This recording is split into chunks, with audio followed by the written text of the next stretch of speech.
They said the Mafia had no heart, but when his little girl couldn't walk, even a monster learned how to pray. He burned his empire, buried his sins, and begged the ghosts he once created to give her one last chance to stand. But just when peace finally touched his hands, the woman he mourned, his wife, returned from the dead. Before we dive into today's emotional story, tell me in the comments, where are you watching me from and what's the time there right now? The mansion of Dante Moretti stood like a cathedral carved from grief itself, its towering pillars and endless corridors whispering with echoes of power, betrayal, and loss. The rain outside didn't merely fall, it wept against the windows like an old ghost begging to be let in. In the grand sitting room, a fire crackled half-heartedly, throwing faint golden light on portraits of ancestors who had built empires with blood instead of bricks. In the center of that lonely silence sat Elena Moretti, 8 years old, fragile as porcelain, her tiny hands resting on the armrest of her wheelchair, her eyes reflecting the gray storm outside.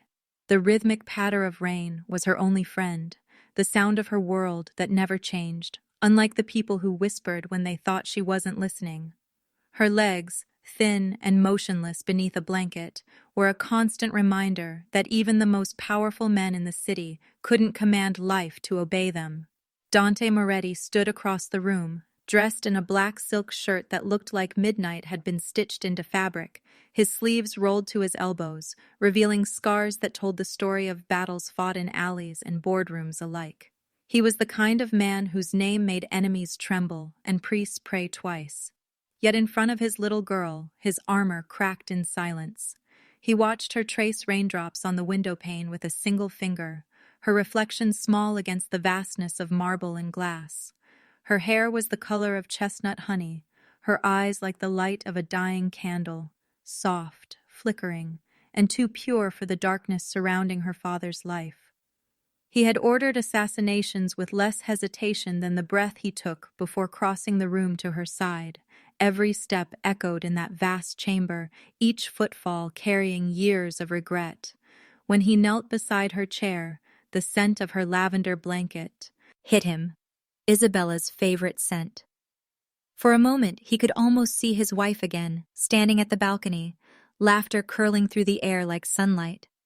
But that vision dissolved when Elena looked up at him, her voice trembling with an innocence that broke him every single time. "Daddy," she whispered, "why can't I feel my legs?" The question hit him like a bullet to the heart. He had all the answers the world could offer, answers about guns, loyalty, power, and vengeance. But for this one, he had nothing. His jaw tightened, his throat burned, and the world around him blurred as he forced a smile that didn't reach his eyes. "Because one day," he said softly, brushing a strand of hair from her forehead, "I'll make the man who caused it pay." His voice was steady, but the words carried the weight of every sin he'd ever committed. Elena's small hand reached for his, her fingers cool against the heat of his calloused skin. She didn't understand vengeance, but she understood pain. "Does it hurt to fight bad men, Daddy?" she asked, tilting her head. He hesitated, caught between the urge to protect her from the truth and the knowledge that her world had already been painted by it. "Sometimes," he murmured, "but what hurts more is not knowing who the real bad men are." A flash of lightning illuminated the vast room, casting monstrous shadows on the walls. Somewhere in the distance, thunder rolled like a warning from God himself. Dante rose to his full height, his face once again the cold mask that frightened his enemies. But inside, the storm raged harder than the one outside. Every night, he prayed to a God he stopped believing in long ago, begging for a miracle, for movement, for mercy. Yet heaven had been silent, and so he turned to the only gods he knew: power, money, and vengeance. He walked to the window, watching the rain blur the iron gates beyond the mansion grounds. Guards in black suits patrolled like ghosts, their guns hidden but ready. The Moretti estate was a fortress built on blood, and yet all his power couldn't heal a child who had never taken a foul single step. That irony gnawed at him, hollowing him out from the inside. Behind him, Elena hummed softly, a lullaby her mother once sang. Dante froze mid-breath. That melody hadn't been played in years. "Where did you hear that?" he asked, his voice suddenly sharp. Elena blinked, startled. "In my dream," she said. "Mama was singing it. She said she's waiting for us." Dante's breath caught. He turned slowly toward her, forcing calm into his voice. "Elena, what did Mama look like in your dream?" She smiled faintly. "Like you, Daddy, but sadder." Those words crawled under his skin like a curse. He felt something ancient and restless stir inside his chest, the same feeling he'd buried the day Isabella died. His mind flashed back to that night 8 years ago, the frantic hospital corridors, the smell of antiseptic and blood, the doctor's trembling hands. Complications during labor, they'd said. We did everything we could. But he remembered the fear in their eyes, the way one of them wouldn't meet his gaze. Now, as the storm raged outside, Dante walked toward his study, a forbidden room Elena was never allowed to enter. He paused at the door, his reflection warped in the dark glass. For years, he'd convinced himself that opening that drawer would destroy whatever peace he had left. But peace was already a stranger in his house. He entered the study, the air colder here, heavier with the ghosts of choices made in anger. The shelves lined with old ledgers and photos stared down at him like silent witnesses. Behind the mahogany desk sat a single locked drawer. He hesitated, his fingers trembling for the first time in years. Then, with a deep breath, he slid the key into the lock. The drawer creaked open, revealing a thin, weathered file. On the front, stamped in faded red letters, "Isabella's death, confidential." His pulse quickened. He hadn't seen this in nearly a decade. The edges were frayed, the paper yellowed, but inside lay the truth he'd been too cowardly to face. He opened it slowly. The first thing he saw was a hospital bracelet, white, smeared with dried blood. The name Isabella Moretti barely visible beneath the stains. He traced his thumb over it, his breath unsteady. Beneath the bracelet lay a photograph, creased, old, but unmistakable. It was Isabella, but not dead, not pale and lifeless as he remembered her in the hospital bed. No, this photo was taken after. Her eyes alive, filled with fear and something else. Something like warning. The date scribbled on the back was from 3 months after her supposed death. For a long moment, Dante just stared, the air in his lungs freezing solid. His world, already built on lies and violence, began to crumble from the inside out. His fingers tightened around the photograph until his knuckles turned white. "Isabella," he whispered. The firelight flickered, and for a second, he swore he saw her reflection in the glass behind him, alive and watching. The night after Dante saw his wife's living face in that photo, the air in the Moretti mansion felt heavier than usual, as if the walls themselves had begun to whisper secrets he wasn't ready to hear. He barely slept, pacing the dim hallways with the photo clenched in his hand, until dawn bled through the rain clouds. By morning, the house smelled of espresso and tension. Elena was in the sunroom, her small laughter echoing faintly, and for the first time in years, the sound wasn't followed by coughing or silence. It was met with another voice, soft and melodic, one that didn't belong to any servant or guard. Dante's steps slowed. Through the archway, he saw a young woman kneeling beside his daughter's wheelchair. She had long, dark hair tied in a loose braid and eyes the color of wet earth after rain, eyes that carried a quiet kindness that didn't belong in a place like this. The woman was showing Elena how to stretch her fragile arms, counting in a gentle rhythm, smiling every time the child tried. Her voice didn't carry pity, it carried sunlight. Elena giggled when Sophia imitated the sound of a lion roaring, making the child clutch her stomach from laughter. Dante felt something twist inside him, an emotion both foreign and dangerous. The laughter of his daughter, once buried under silence, now filled the corners of his haunted home. He lingered in the doorway, unseen, watching how Sophia's every movement seemed to heal parts of the air that had been broken for too long. But even as warmth flickered in his chest, suspicion coiled behind it. He didn't hire new people easily. Trust in his world was currency paid in blood, and yet his head of staff had insisted on Sofia Alvarez, highly recommended, discreet, and perfect for the girl. Still, Dante trusted no one with perfect resumes. Sofia turned, sensing his gaze before she saw him, her smile faltering for just a heartbeat when their eyes met.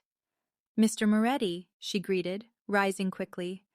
Her accent was faint, southern, her voice steady despite the intimidating aura surrounding him. "I hope it's all right that I started early. She was awake before sunrise." Dante's eyes lingered on her longer than he meant to. There was something disarming about her calmness in his presence. "As long as she's happy," he said, his tone cool but not unkind. Elena immediately tugged on his hand, her face glowing. "Daddy, Miss Sophia says if I practice every day, maybe my legs will remember how to move." For a moment, Dante couldn't breathe. Those words, hope, he hadn't allowed himself to feel them in years. "Maybe," he whispered, brushing his daughter's hair aside. "But don't let her work you too hard, or I'll have to fire her." Elena giggled again, and even Sophia allowed herself a small smile, though something unreadable flickered behind it. Throughout the day, Dante found excuses to pass by the sunroom. Each time, he caught Sophia telling Elena stories about Mount Asai, inns that touched the clouds, oceans that glowed like glass under moonlight, a world far beyond the iron gates of the Moretti estate. She drew pictures for Elena to touch, flowers, stars, even the outline of a ballerina. Each word was a thread pulling life back into a place that had long forgotten joy. But under that serenity, something about Sophia's precision felt rehearsed. Every glance, every pause, measured. By evening, the sky turned a molten gold, then faded into a bruised blue. Dinner was quiet, as always. Elena spoke about her exercises, her laughter sprinkled between spoonfuls of soup. Dante listened, pretending to focus on her stories, but his eyes often drifted toward Sophia, who ate little and observed much. He wondered if she noticed the way the guards outside never turned their backs, or that his men never left their posts, even in rain. If she did, she never showed it. When Elena finally drifted to sleep, Sophia tucked her in, humming softly, the same lullaby Isabella once sang. Dante froze at the sound from the hallway. That melody again. His pulse quickened. "Where did you learn that song?" he asked, his voice low. She looked up, startled, her hands still on the blanket. "It's something my grandmother used to sing. Why?" He stared at her for a long moment before nodding. "No reason," he murmured. But his instincts flared. Nothing in his world was coincidence. Later that night, the mansion slept beneath a blanket of silence. Only the rain dared to move. Sophia stood alone in the servants' corridor, her reflection staring back from the window, half shadow, half light. She reached into her pocket, pulling out an old phone no one had seen her carry before. Her fingers trembled slightly as she typed, her heart pounding not from fear, but guilt. "Target confirmed. Moretti's daughter. Continue observation." Her thumb hovered before hitting send. Outside, Thunder rumbled like judgment itself. For a moment, she closed her eyes, whispering to herself, "Forgive me." Then the message was gone, swallowed by encrypted waves traveling into the unknown. As she slipped the phone back into her coat, a faint creak echoed behind her. She turned sharply, her pulse racing, but there was no one there.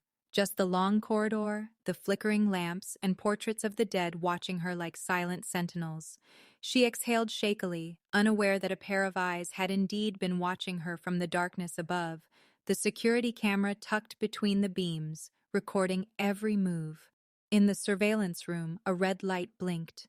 The night guard frowned at the alert, rewinding the footage. But before he could press play, a gloved hand landed on his shoulder.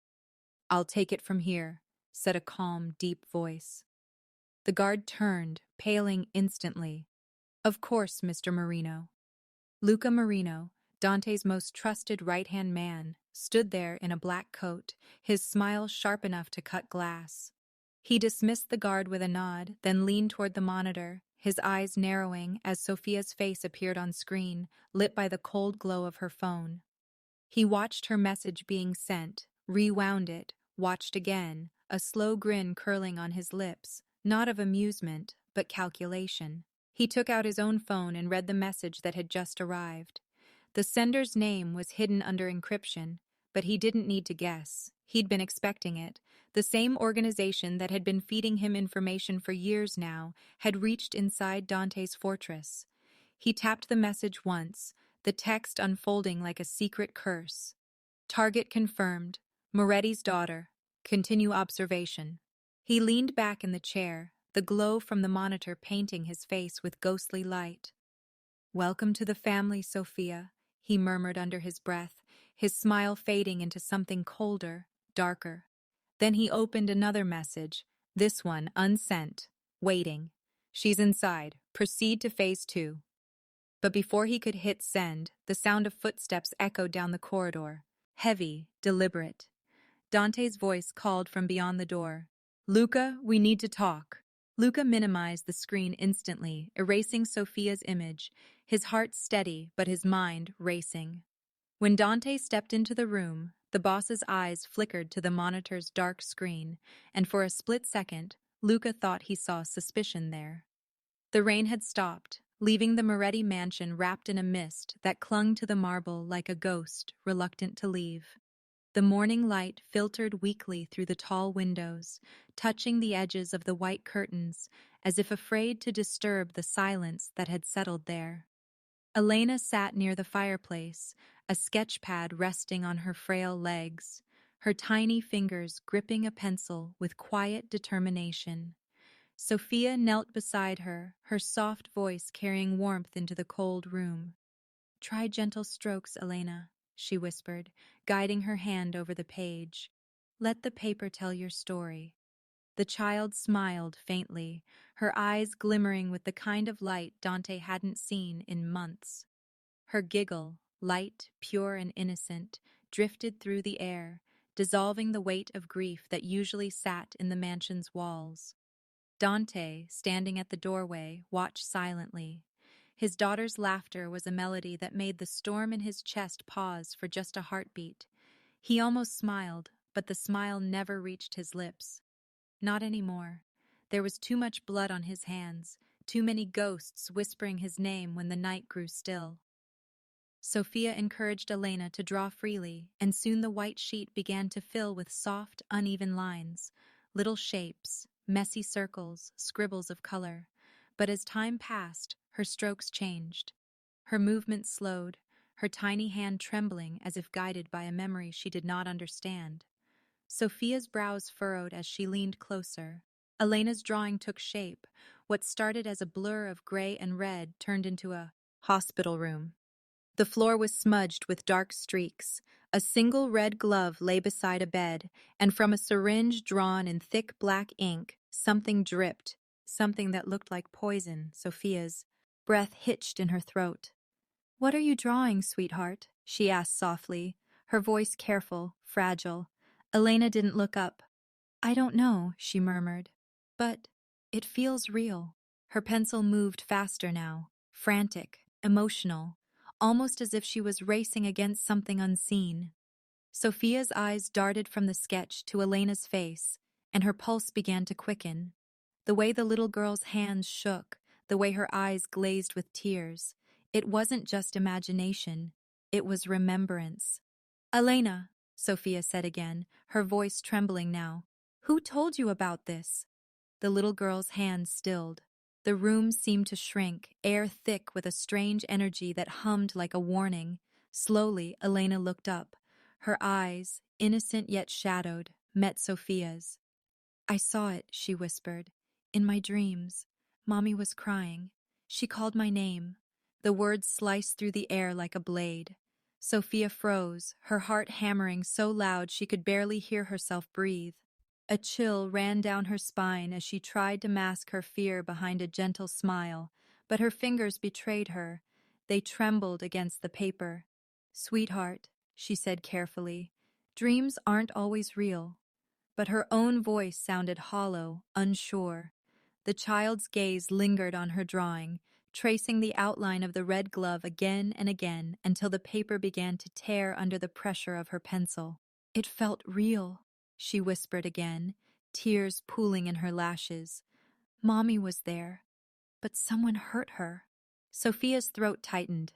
She had seen too many things in her years as a caretaker, too many secrets wrapped in silk smiles. She knew the look of a haunted child, and this one had a soul far older than her years. When Sophia reached to take the drawing, Elena's small hand stopped her.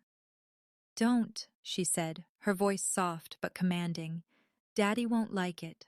Sophia hesitated, confusion flickering through her features. "Razga, why do you think that, baby?" Elena lowered her eyes. "Because he hides her things," she whispered. "Mommy's things." A chill rippled through Sophia's chest. She glanced toward the grand staircase, half expecting Dante's shadow to appear. He was a man who ruled fearlessly, yet inside these walls, fear ruled everyone else. Moments later, the heavy sound of footsteps echoed down the hall, the distinct rhythm of Dante Moretti's stride. The air thickened. Elena quickly closed her sketchbook, clutching it close to her chest. Sophia straightened, her heart pounding, the faint scent of Dante's cologne preceding his entrance. He entered, dressed in black, his expression carved from stone.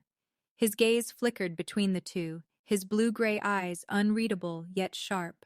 "What are you two whispering about?" he asked, his tone calm but carrying that quiet authority that made even seasoned killers tremble.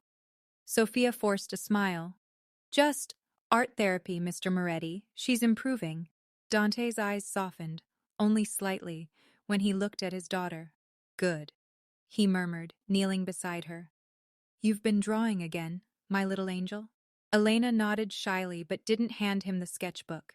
He noticed the hesitation and frowned faintly, but said nothing. Sophia's gaze shifted toward the window, trying to control the storm in her chest.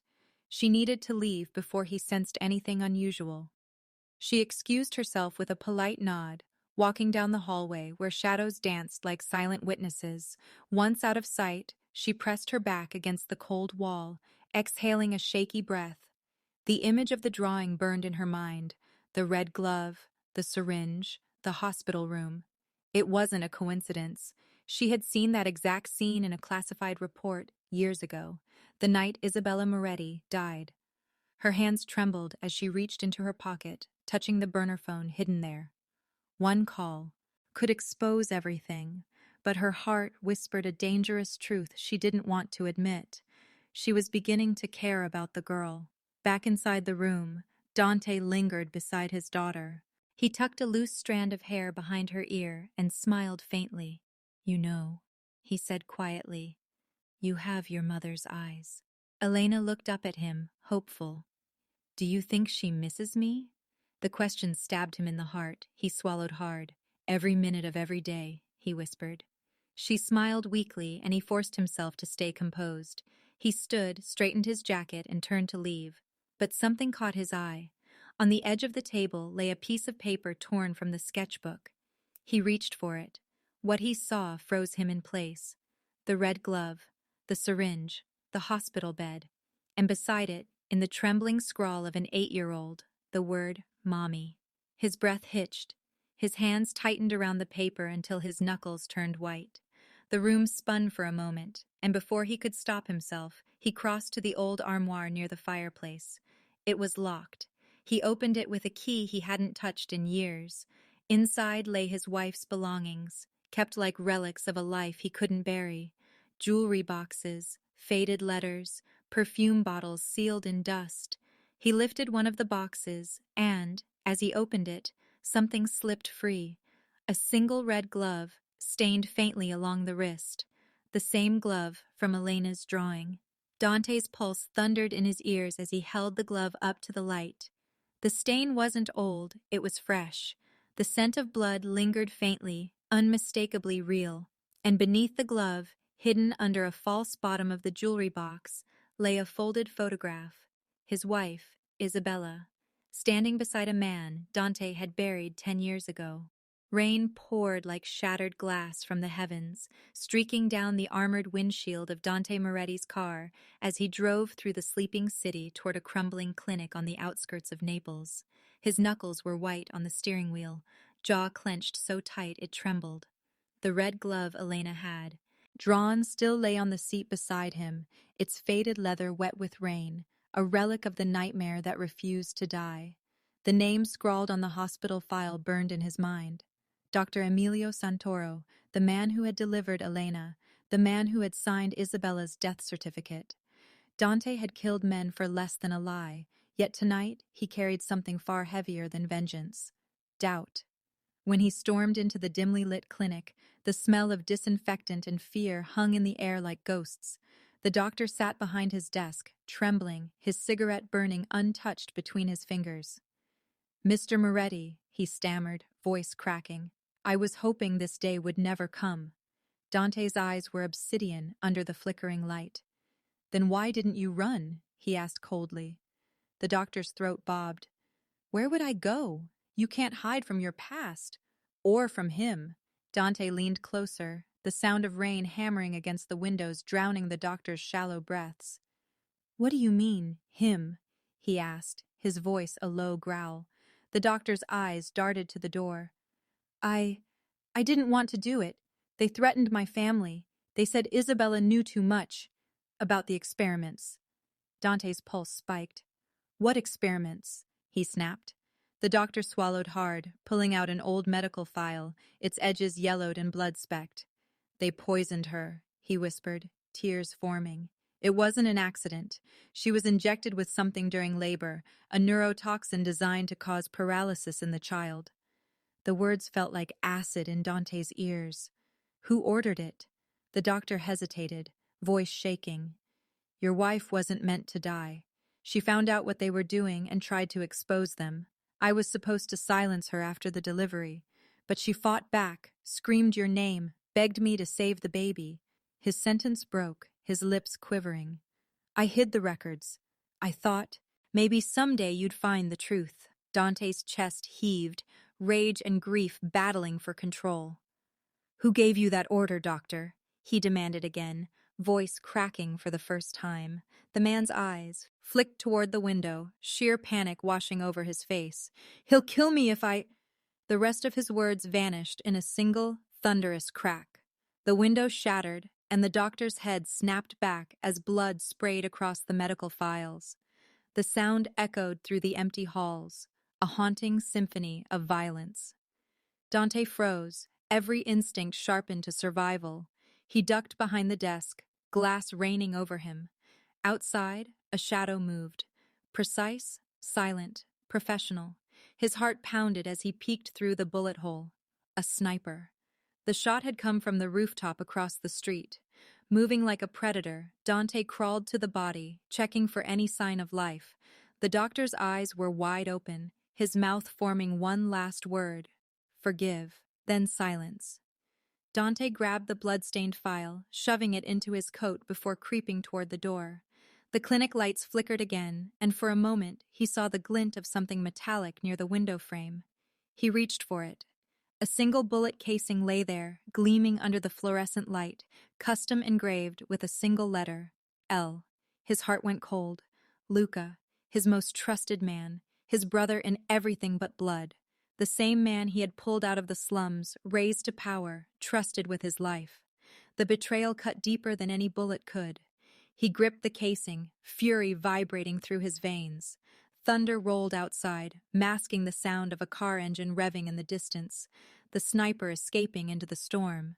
Dante stood motionless for a long moment, the rain now mixing with the blood on the floor, until his reflection stared back at him through the shattered glass. A father, a sinner, and now a man with nothing left to lose. He slipped the casing into his pocket, pulled his coat tight, and stepped into the rain, his silhouette swallowed by the night as lightning tore through the sky. Someone. Here far away, in the shadows of the city, Luca Marino was already preparing for war, unaware that the man he betrayed was coming for him, and for the truth that could burn the entire Moretti empire to the ground. As Dante drives away from the clinic, his phone buzzes with a message from an unknown number. "You're not supposed to be alive tonight." And attached to it, a live feed of Elena, asleep in her bed, with a red laser dot slowly moving across her chest. The red dot trembled like a heartbeat on the soft curve of Elena's nightgown, a tiny green sun that painted the pale skin of her chest with murderous intent, and Dante felt the world compress until only two things remained: the wet slap of rain against the mansion windows and the raw animal thrum of a father's panic. He moved through the hallways as if underwater, each step measured, silent, because every second now was a razor that could cut the life he loved from him. And by the time he reached the corridor outside Elena's room, the laser was gone, but the message was not. Someone had dared to mark his daughter, and that single obscene act set his blood alight with a hunger that had nothing to do with empire and everything to do with bone and promise.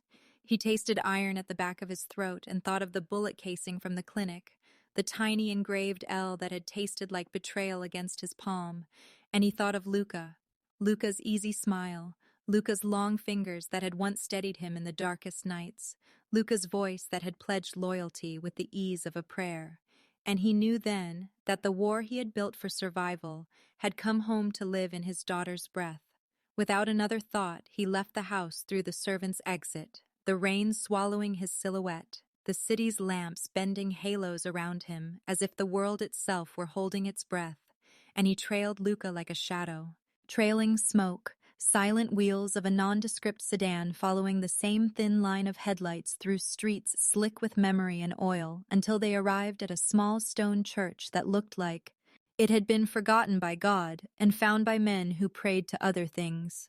Dante watched Luca step into the churchyard, shoulders hunched beneath a wet coat, and follow him through a side door that led to a basement where candle wax pooled like spilled secrets, and the air smelled of incense and old prayers, and something metallic beneath. Fear, maybe, or the reek of deals struck in whispers.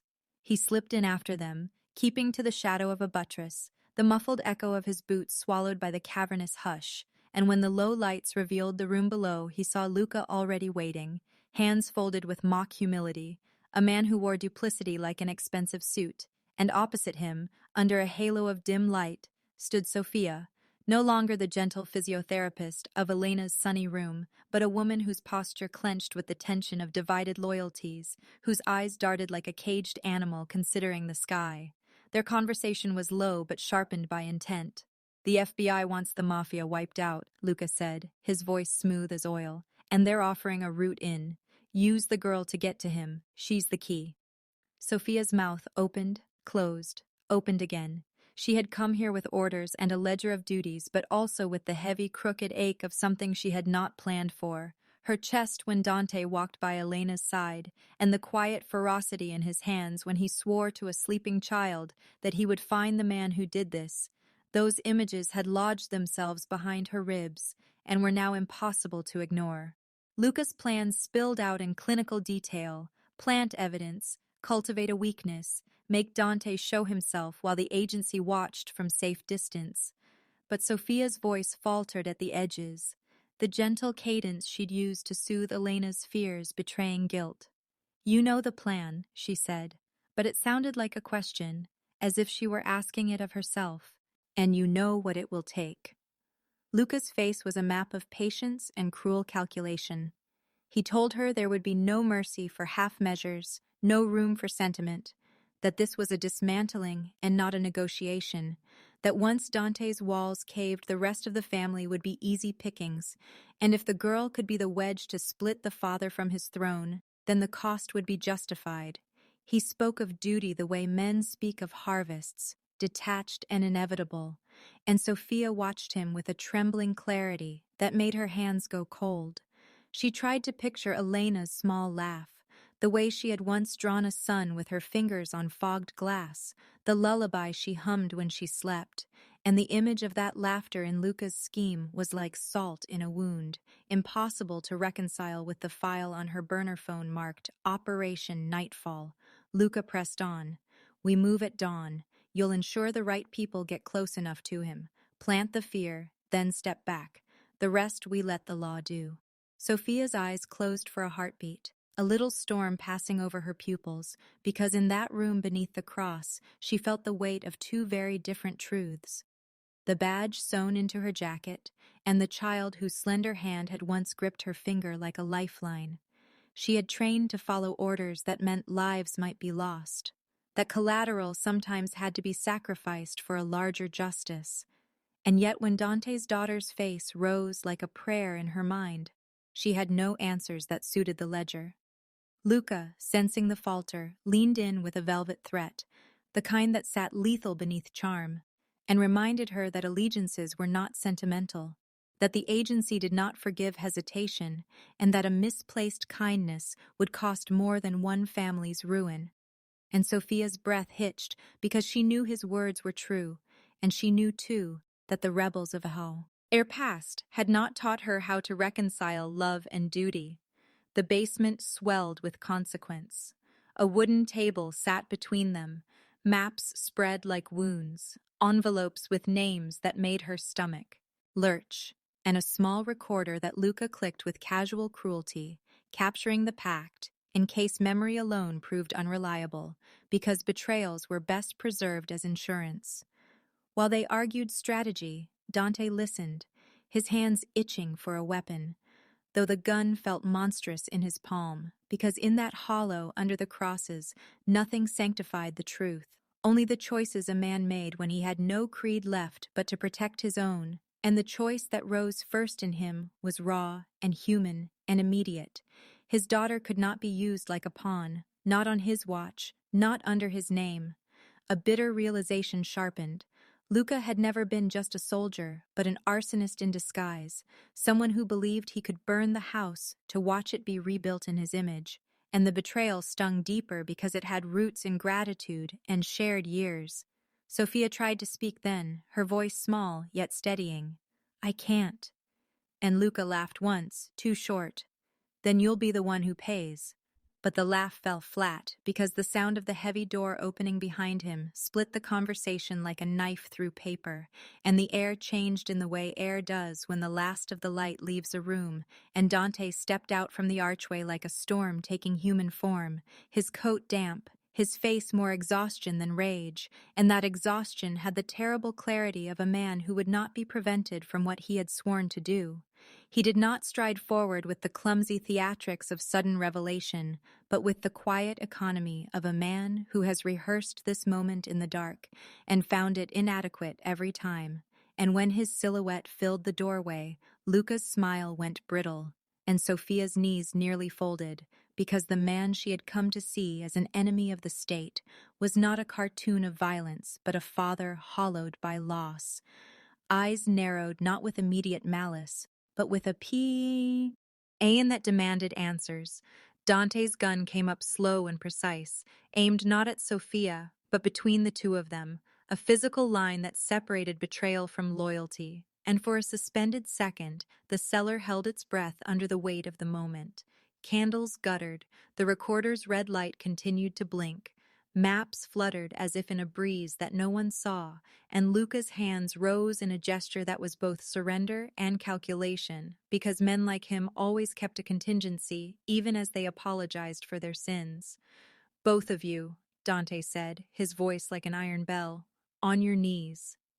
The words landed heavy, demanding submission, and the slow collapse of dignity began as Luca lowered himself onto the cold stone. But Sophia's fall seemed different, less performance, more confession, because as her knees bent, the agency badge flashed against the seam of her coat, and she let out a sound that could have been a prayer or a plea.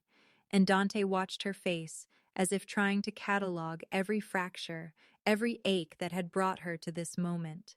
He wanted to shoot, to roar, to tear the world down around them for what it had done to his wife, to his child, to himself. But the gun between them felt suddenly useless against the complexity of human hearts. He could see the tiny soft scar at the corner of Luca's lip from childhood fistfights, the kindness in Sophia's hands that had mended Elena's scraped knees, the smallness of human things against the scale of treachery, and the knowledge that vengeance taken in that damp cellar would not stitch the hole left by Isabella's absence.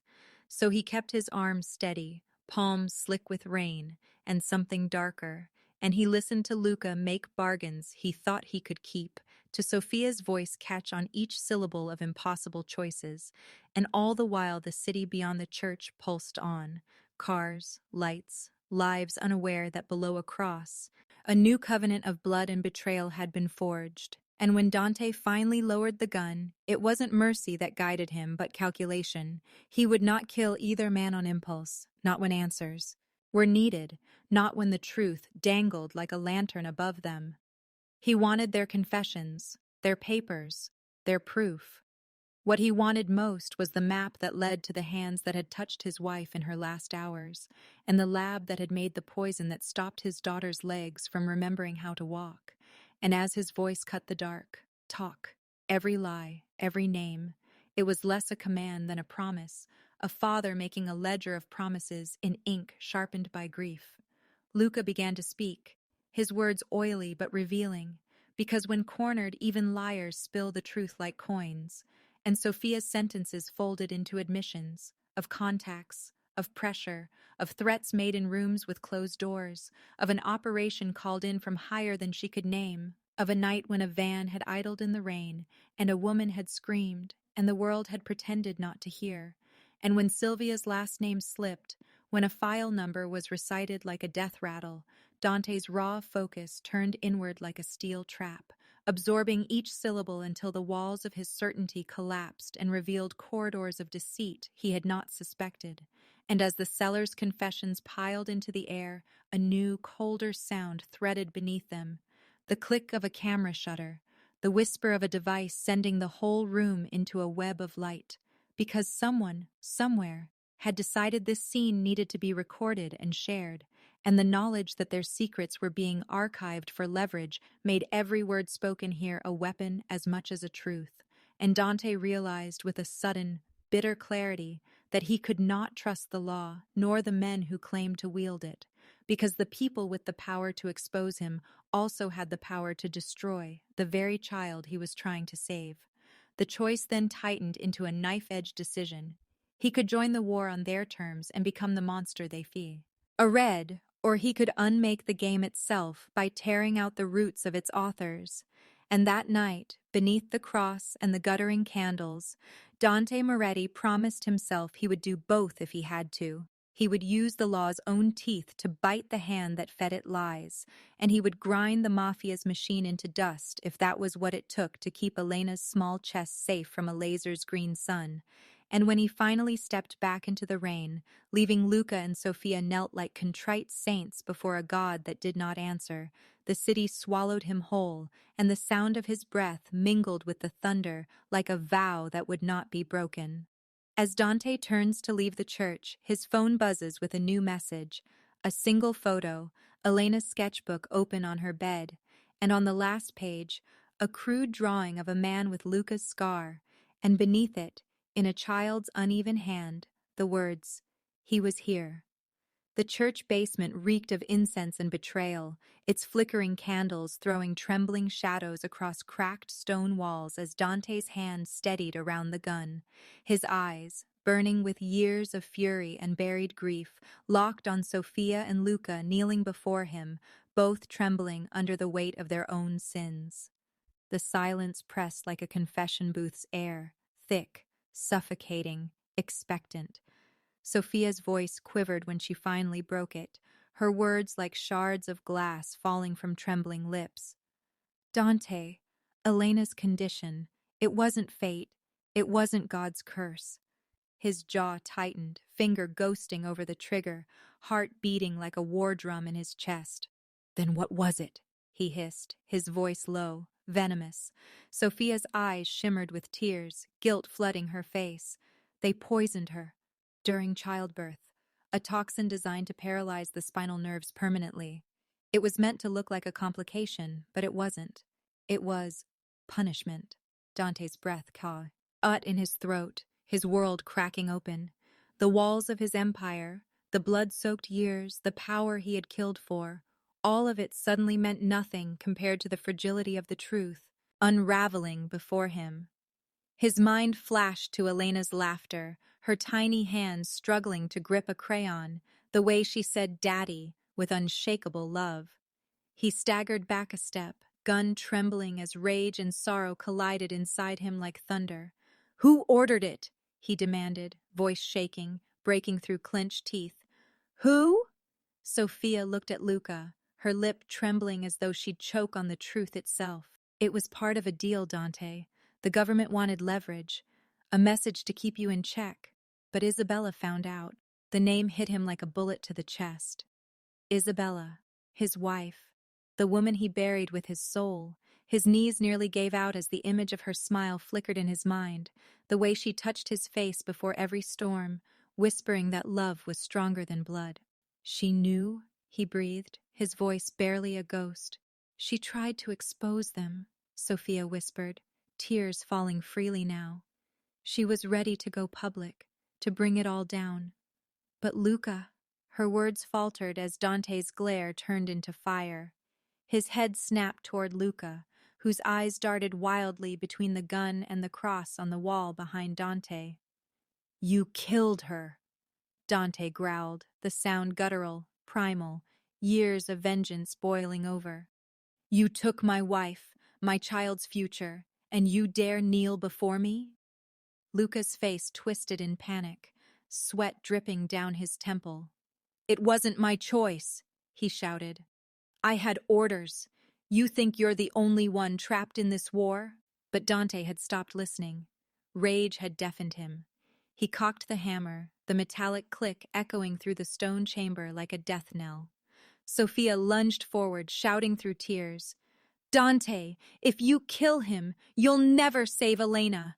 Her plea pierced through the fog of fury. His finger hesitated on the trigger, confusion slicing through his anger. Luca, panting, eyes wide and wild, screamed, "You'll kill the only man who can save her!" The words hit like lightning, cutting through the chaos. Dante froze, his heart twisting violently in his chest. "What are you talking about?" he demanded, his voice trembling between threat and desperate hope. Luca lifted a shaking hand, pointing toward a shadowed corner of the room, where a hidden figure stepped into the dim candlelight. A tall man in a gray trench coat, his face half covered by a surgical mask, eyes cold and distant as if carved from ice. Sophia gasped, horror flashing in her eyes. "Dr. Henrik Vale," Luca rasped. "He created the toxin, and he's the only one who knows how to reverse it." The name sent a chill down Dante's spine, the sound of it heavy with dread and possibility. Vale's eyes met Dante's, unflinching, detached, and eerily calm, as if he had been waiting for this confrontation all along. The faint glint of a syringe appeared in his gloved hand, a single drop of black liquid trembling at its tip, glistening under the candlelight like liquid sin. Dante's mind raced, torn between the urge to pull the trigger and the desperate need to hope that maybe, just maybe, his daughter's laughter could return without pain. His breathing grew shallow, his gun wavering as memories of Elena's innocence tangled with Isabella's ghostly smile. For a moment, the mighty Dante Moretti, the man who made the world kneel, looked like a father begging the universe for mercy. Dr. Vale smirked beneath his mask and whispered, "To save your daughter, Dante, you'll have to become the monster you swore you'd never be again." Then he pressed the syringe into his own arm and vanished into the shadows. The night bled into chaos as Dante Moretti stepped into the war he had been avoiding all his life, his heart pounding not with fear, but with the fury of a father robbed of truth. The storm outside mirrored the tempest within him, rain shed against the car windshield as he loaded his gun with trembling hands, his reflection a ghost of rage and grief. Every name he'd crossed off his list brought him closer to Henrik Vale, the doctor, who held the cure, or so he believed. Behind him, Sophia fastened her seatbelt, her eyes shadowed by guilt, her hands shaking as she whispered prayers to a God she wasn't sure listened to traitors. She had burned every bridge for him, for the man she was supposed to destroy. The air between them was thick with unsaid things, the kind that hung heavier than smoke. When they reached the docks, the world smelled of iron, salt, and death. Men in black suits guarded the warehouse, their weapons glinting under broken lights. Dante's voice was low, deadly calm. "Stay behind me." Sophia ignored him. She moved like a shadow, her FBI training merging with the desperation of a woman who had already chosen her side. The firefight erupted like thunder, bullets slicing through the dark, sparks igniting wood and steel.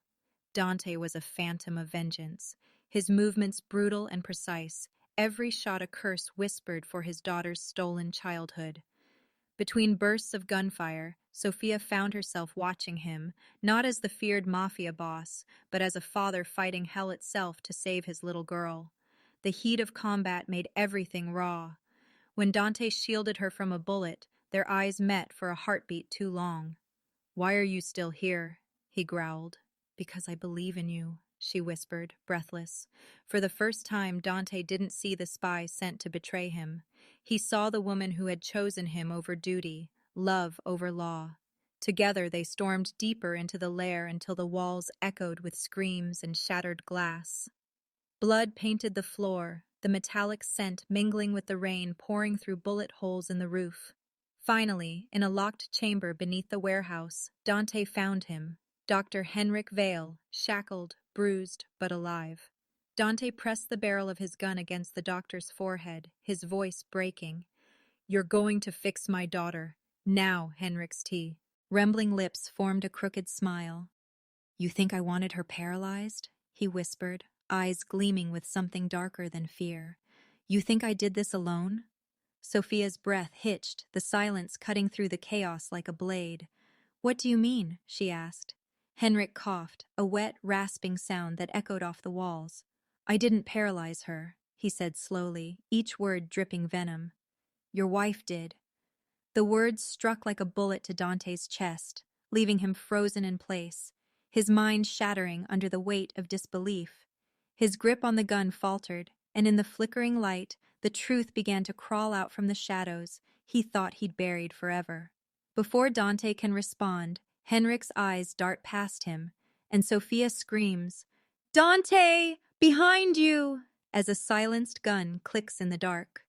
The echo of the silenced gun still hung in the air, a ghostly sound that faded into the hollow corridors of the warehouse as Dante spun around, firing into the dark. A body dropped behind the crates, and for a breathless second, the world went quiet again, just the sound of dripping water and Sophia's ragged breathing. But the chaos outside no longer mattered. Henrik Vale's words burned through Dante's mind like acid. "Your wife did. He couldn't think, couldn't breathe," as Sophia guided him out into the night, her hand gripping his arm like an anchor, keeping him from falling apart. The rain drenched them both as they reached the car, headlights slicing through the mist. Back at the Moretti mansion, Dante locked himself in his study, his hands trembling as he tore through old files, hidden drives, encrypted folders. Anything that could tell him the truth. And then, buried deep in a forgotten server, he found it. A file labeled Project E, Isabella. His pulse thundered as he clicked play. The screen flickered to life, revealing Isabella, pale, alive, sitting in a DNA lit room with tubes and monitors behind her. "If you're watching this," she whispered, her voice quivering with guilt, "then I failed to protect you. But you must know the truth, Dante. Elena wasn't born sick. She was born special." Her eyes darted to the side, as though fearing someone might be listening. "There's something in our bloodline, a mutation. It kills the men before 40, but makes the daughters stronger, faster, gifted. I tried to stop it. I made a serum to block the mutation, but someone—" She hesitated, clutching her stomach, her eyes glistening. "Someone turned my cure into poison." Dante's jaw clenched, his throat tightening. Sophia stepped closer, her hand brushing his arm as she whispered, "She was trying to save Elena." The video continued, Isabella's face lit by the glow of machinery. "If Elena ever learns to walk again," she said softly, a tear slipping down her cheek, "it will mean my sins are forgiven." Then the screen glitched, static, and a scream cut through the speakers. Dante froze. The camera jolted, showing Isabella's terrified face as she turned toward the door. "No, please, don't take her," she cried. The image blurred, the sound of footsteps thundered closer, and then the camera swung wildly, revealing Luca, his expression cold, emotionless, cradling a newborn baby in his arms. Dante's world tilted, the walls seemed to close in. The man he had trusted like a brother had not only betrayed him, but had taken part in Isabella's final moments. His hand tightened around the desk, veins bulging, rage boiling beneath his skin until the wood cracked beneath his grip. Sophia stepped back, fear flickering across her face as she watched Dante tremble between grief and fury. "She was alive," he whispered hoarsely. "All this time, she was alive." Sophia opened her mouth to speak, but he slammed his fist into the wall, shattering the picture frame of their wedding photo. Shards of glass scattered across the floor, reflecting fragments of a life built on lies. "He took everything," Dante murmured, eyes darkening. "My wife, my daughter's life, my soul." Outside, thunder rolled through the night, shaking the foundations of the mansion as though the heavens themselves raged with him. Sophia reached for him, her voice soft, desperate. "Dante, if Luca did this, then he's still playing the game, and Elena's still the pawn." Dante turned toward her, his gaze burning with a deadly calm. "Then the game ends tonight." He grabbed his gun, loaded it with silent precision, and walked toward the door. Sophia followed him into the storm, her heart torn between duty and love, knowing that whatever waited beyond that door would change them forever. As Dante and Sophia race to leave, Elena's voice crackles through the baby monitor upstairs, a trembling whisper saying, "Daddy, Mommy's here." The storm above the city cracked open like the sky itself was bleeding, rain slashing sideways as Dante burst through the rooftop door, his boots skidding across wet concrete. Wind howled through the shattered antennas and broken beams, carrying the stench of smoke and betrayal. At the far edge, illuminated by lightning, stood Luca, drenched, wild-eyed, a pistol dangling from one hand and a detonator clutched in the other. The two men, once brothers in arms, now stared at each other like wolves circling over the same carcass of trust. "You took everything from me," Dante roared, his voice drowned by thunder. Luca's laugh was raw, cracked. "You still don't see it, do you? You're fighting ghosts."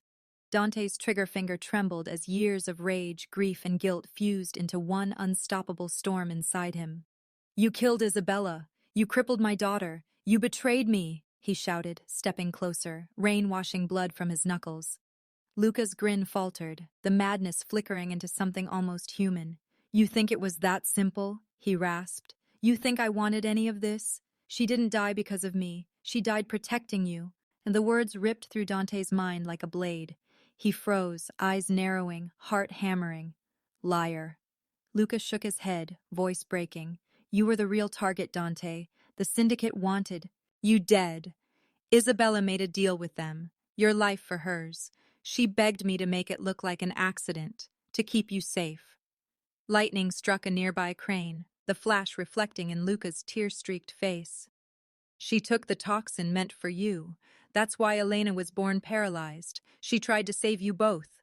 The air thickened with disbelief as thunder rolled across the skyline. Dante staggered back, lowering his gun, his breath ragged. His entire world tilted beneath him, the foundation of every vengeance, every sleepless night, cracking apart. "You're lying," he whispered again, but the tremor in his voice betrayed him. Luca's lips curled into a weary, broken smile. "You always needed a monster to hate, so I became one." For a fleeting second, something inside Dante softened, a spark of the brotherhood they once shared. But then Luca's eyes shifted, the madness returning as he held up the small black detonator. "But tell me, brother," he said, his tone calm and final, "how does it feel to lose everything twice?" Dante's gaze dropped to the faint red lights blinking along the rooftop's edge. Explosives. A trap. His mind raced. "Luca, don't!" But it was too late. The smirk spread across Luca's face, broken teeth glinting under the lightning. "Goodbye, Dante." He pressed the button. The world erupted in white fire. Dante lunged forward, wrapping his arms around Sophia and Elena as the shockwave tore through the night. The roof split open, beams twisted like bones. Glass exploded into a rain of diamonds. The mansion, their fortress, their prison, their history, crumbled beneath the violence of betrayal. In the roar of destruction, Dante shielded them with his body, pain ripping through him as debris crushed around them. Flames swallowed the sky, painting everything in red and gold. Somewhere in the distance, sirens wailed, but all Dante could hear was Elena's terrified sobs and Sophia's trembling whisper, "Hold on, please, hold on." His vision blurred, blood trickling down his temple, the heat searing his lungs. He reached for Elena's face, brushing ash from her cheek, his voice hoarse. "I've got you, sweetheart. I've got you both." The ground trembled again, another explosion tearing through the lower floors. Smoke rose in thick waves, swallowing the moonlight, turning the mansion into a tomb of secrets. As consciousness slipped away, Dante saw through the haze Luca, standing at the collapsing edge, half burned, watching him with unreadable eyes before vanishing into the inferno. As the flames engulf the ruins, Elena coughs weakly, and for the first time, her legs twitch. Smoke still hung over the ruins of the mansion when the world slowed into weeks of fragile recovery. Dante had carried Elena from that burning hell with his bare hands, his face streaked with blood and ash, refusing to let go even as flames clawed at his coat. Now, in the sterile glow of the rehabilitation ward, the empire that once echoed with gunfire and power lay in silence. The beeping of hospital monitors replaced the rhythm of bullets, and for the first time in years, Dante felt what silence really was: merciful, terrifying, and honest. Every day he sat beside Elena's hospital bed, her tiny hands wrapped in gauze, her skin pale but breathing life again. The empire he built on revenge had collapsed, but inside these walls, something stronger was fighting to rise: hope. Henrik Vale, bruised and trembling but alive, had promised redemption through science, through the antidote Isabella once dreamed of. Sophia stood nearby, her eyes hollow with sleepless nights, but her heart steady, her loyalty now bound not to duty or badge, but to love.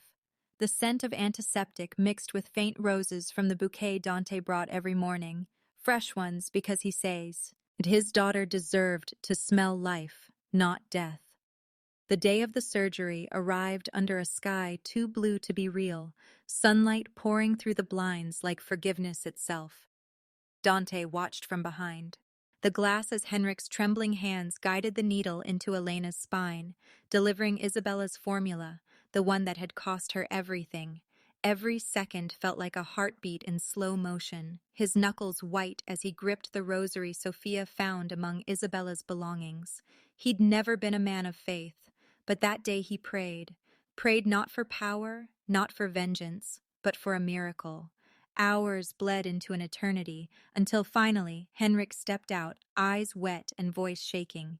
"She made it through," he whispered, "but the rest depends on her will." Dante didn't wait. He rushed inside, falling to his knees beside the hospital bed, where Elena slept like an angel reborn. Her face was calm, her chest rising with delicate, determined breaths. Days later, they began unwrapping the bandages from her legs. The room fell silent. Sophia held her breath, the doctor leaned forward, and Dante's heart roared in his chest. Elena blinked, looking down at her toes, still for so long that Dante thought his heart might break again. But then, she moved them. Just a twitch. Just a tremor of life, but it was everything. Dante covered his mouth, a sob ripping through his chest. "Elena," he choked, voice cracking, "sweetheart, do it again." And she did. Slowly, carefully, she wiggled her toes again. Her eyes filled with tears, and she looked up at him, her small voice trembling with joy. "Mommy's promise came true, Daddy. I can feel the ground." Those words shattered him. The man who once ruled an empire on blood and fear now wept like a child, clutching her tiny hand as though the world had forgiven him. Sophia, watching quietly from the corner, stepped forward, her own tears falling unchecked. She reached into her pocket and placed something cold and delicate in Dante's palm. Isabella's locket.